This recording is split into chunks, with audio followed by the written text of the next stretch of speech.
answers, though, and I hope there's an investigation. Vice News, though, many years ago did an investigation. And this goes back. So when we talk about this, these child rape assembly lines, as the Vice News article had covered this back in 20, let's see the byline on that, 2013, the child rape assembly line.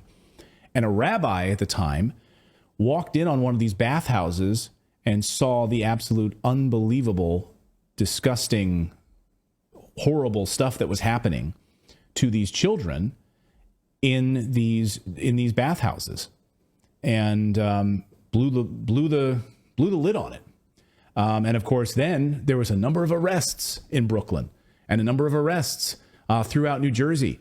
So I don't know if you guys remember the corruption and the arrests that happened in New Jersey, but it also swept into Brooklyn. So here's a news report from 2009, just to light a fire in your brain. And I don't know that these tunnels now today are in any way related to that. But when you find children's mattresses and you find high chairs, one has to wonder. Here's the news report from 2009. Take a look. These were arrests on a massive scale. Amongst those taken into custody by the FBI were city mayors, politicians and religious leaders. The authorities needed buses to cope with the sheer scale of the operation. New Jersey's corruption problem is one of the worst, if not the worst, in the nation. Corruption is not only pervasive, it has become ingrained in New Jersey's political culture. It's thought that religious charities controlled by prominent rabbis were used to launder cash. The arrests were part of a 10-year operation that uncovered money laundering on an international scale, as well as corruption and the sale of human organs in the US, Switzerland and Israel. The sale of human organs. The sale of human organs, people. Yeah, Clayton's stuck on that one. You see, he'll have a little bit of a pause on that one. That one, that's a shocker for sure, but they've been doing stuff like that, and that's even what the Planned Parenthood is for. You know, they basically like a baby chop shop. So, you know, they do that on all levels. And that was that Bill Gates' parents, his mother was the founder of the Planned Parenthood because of she felt like minority children shouldn't exist, and she was doing them a favor. The devil the Bible speaks of. That was a France 24 piece, and I remember it clearly because it was all over New Jersey news when that happened. The sale of human organs. You know what one difference about that the is? FBI arrested them for that. Like, this isn't like fantasy. They were arrested as a result of that. And she tags that. I mean, she's talking about money laundering, the other thing, and the sale of children's human organs. Go ahead, David. I was just going to say, one difference of that time right there, we had real journalists back then. We had real journalists exposing that kind of stuff. Could you imagine that probably wouldn't happen today if that was going on? No, and even actually, it probably is. Actually, CNN separately did a report on what was happening specifically on the Brooklyn piece of this. Again, this is where the tunnels were discovered. This is where the tunnels were discovered. And so it's a very insular community there. So to get like outside reporting in here is very, very difficult in this community. But CNN, this again, a report from that exact same time talking about this corruption and what was going on in these bathhouses. Listen.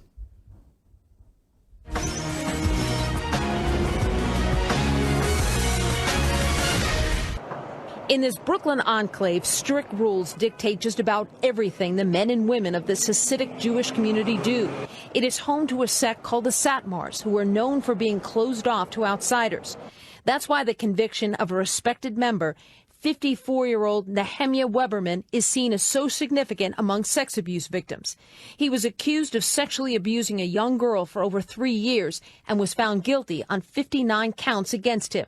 I look at this as a new era for the Jewish religious community. Weberman was hired as a counselor by the girl's parents when she began challenging strict Satmar rules at the age of 12.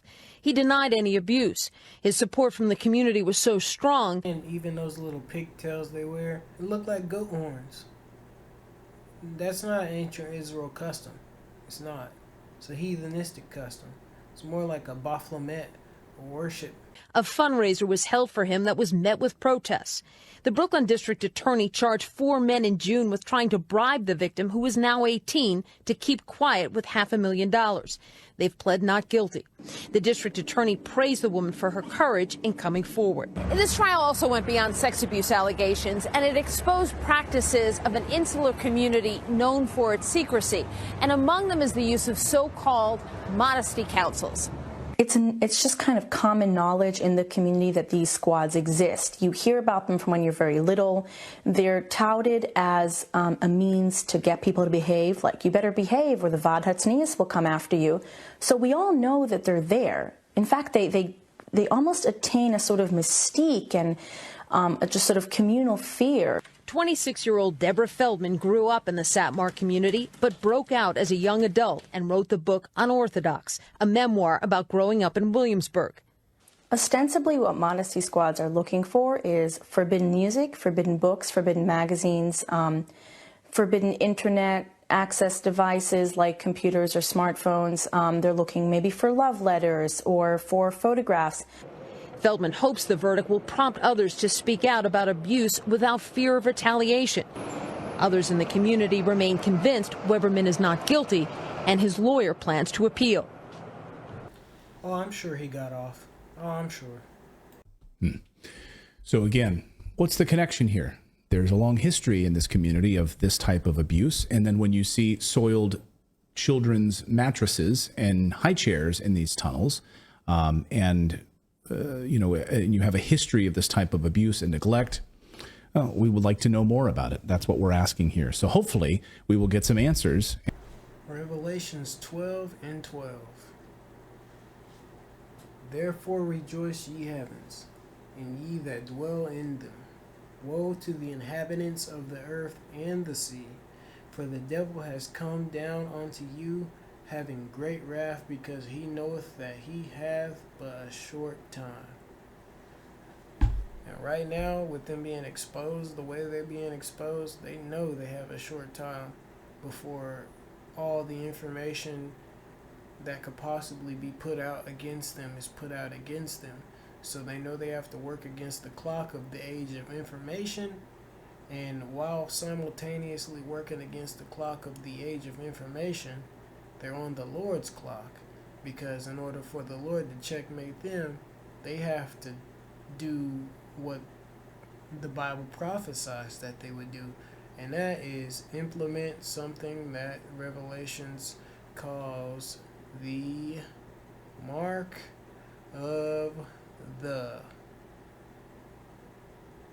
Yeah, you can, if you don't know what that is, then I'm not going to fill it in for you.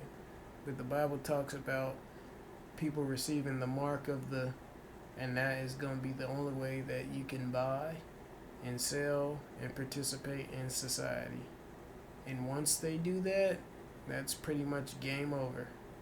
And I have another video here from Redacted that's really, really good.